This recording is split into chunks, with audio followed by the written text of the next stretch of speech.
Alors, vous êtes de retour sur le plateau de Smartech. On parle de ces mondes numériques et de l'innovation avec un gros focus sur l'intelligence artificielle aujourd'hui dans Smartech.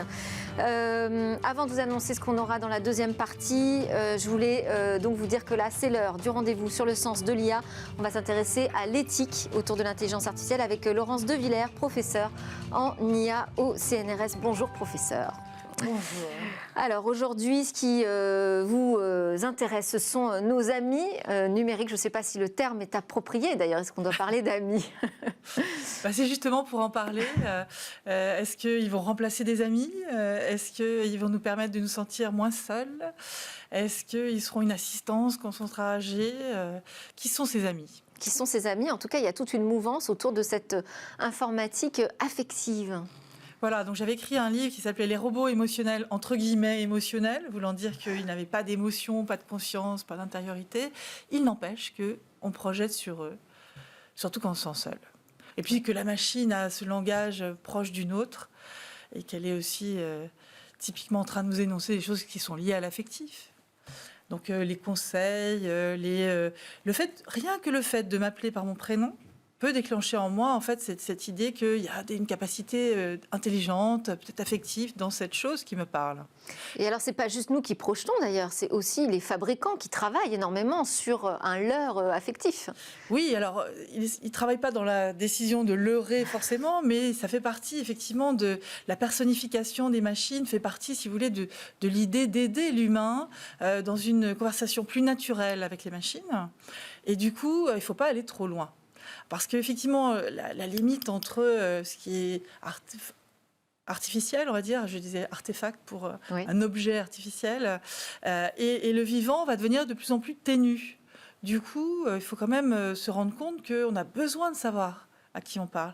Notamment si je parle du métavers, si je suis dans un espèce de jeu vidéo, là, comme on nous le promet, comme Second Life, pour ceux qui ont connu, où on va se rencontrer. Certes, il y a énormément de progrès qu'on pourrait attendre de cela. Et je pense que là, il faut continuer cette dynamique d'imaginer ce qu'on peut faire avec ces nouveaux outils de réalité virtuelle, de réalité augmentée, pour une meilleure interaction entre humains, mais aussi il faut comprendre qu'il y a des risques, qu'il y a des limites, autant que de performance dans le bon sens. Et oui, parce que là, il y a vraiment un nouveau terrain de jeu. On avait les assistants vocaux, les robots qui ont encore du mal à arriver dans les foyers, mais enfin, qui s'invitent quand même de plus en plus dans notre quotidien. Et demain, avec ce métaverse, donc une projection où on serait complètement immergé dans un monde qui deviendrait presque réel. Oui, on voit bien en fait ce qui se passe, c'est-à-dire que faire des robots incarnés dans notre monde à nous, qui comprennent notre environnement, c'est très difficile. Un robot, il ne voit pas ce qui est caché, il abstrait pas, donc il n'imagine pas des choses, il n'y a pas d'intuition. Par contre, nous, transformés dans l'environnement virtuel du jeu, nous devenons des sortes de robots avec notre sensibilité. Et donc, on va continuer à ressentir, à aimer, à pas aimer, à réagir. Et j'ai l'impression que ça va être un fort curseur sur les émotions. Et c'est pour ça qu'il est essentiel pour moi d'essayer de comprendre, d'anticiper. Est-ce qu'on a besoin de réguler, on a besoin de faire des normes, on a besoin de faire de l'éthique. Qu'est-ce que c'est que les normes? Ça veut dire demander aux industriels de suivre un certain nombre de règles qui pourraient être d'être plus transparents, de donner les capacités de ces machines.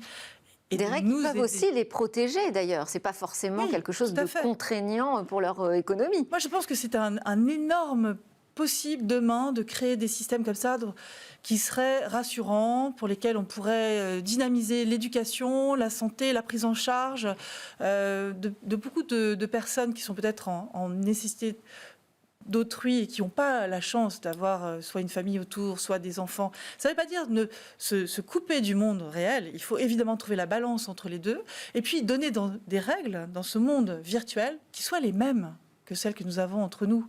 Donc on essaye de ne pas trop se mentir, de pas s'entretuer, de ne pas avoir de propos injurieux envers les autres, de respecter l'autre, etc. Donc ça fait partie de cela. Et donc là, la recherche travaille déjà sur ces questions de confusion entre le monde réel et virtuel de demain?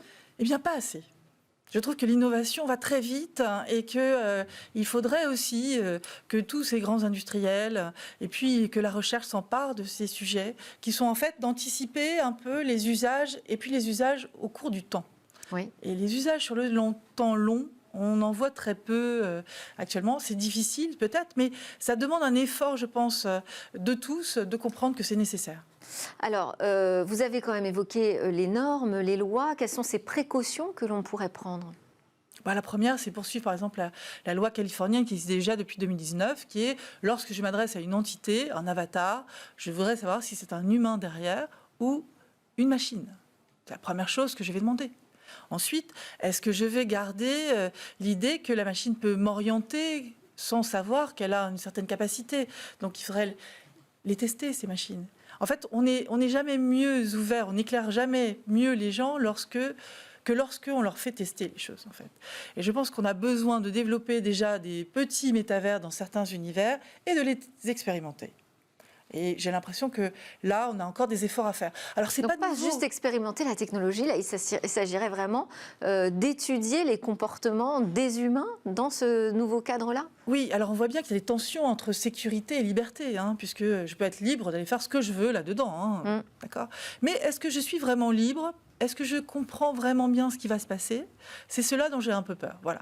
Et il est nécessaire, notamment pour les enfants ou pour des personnes vulnérables, de faire attention à ne pas s'engouffrer dans ces nouveaux jeux vidéo très attractifs, très émotionnels, qui vont être désirables, qui vont peut-être apporter du plaisir. Vous voyez ? Et donc, lutter contre ça de façon raisonnable, ça va être très difficile.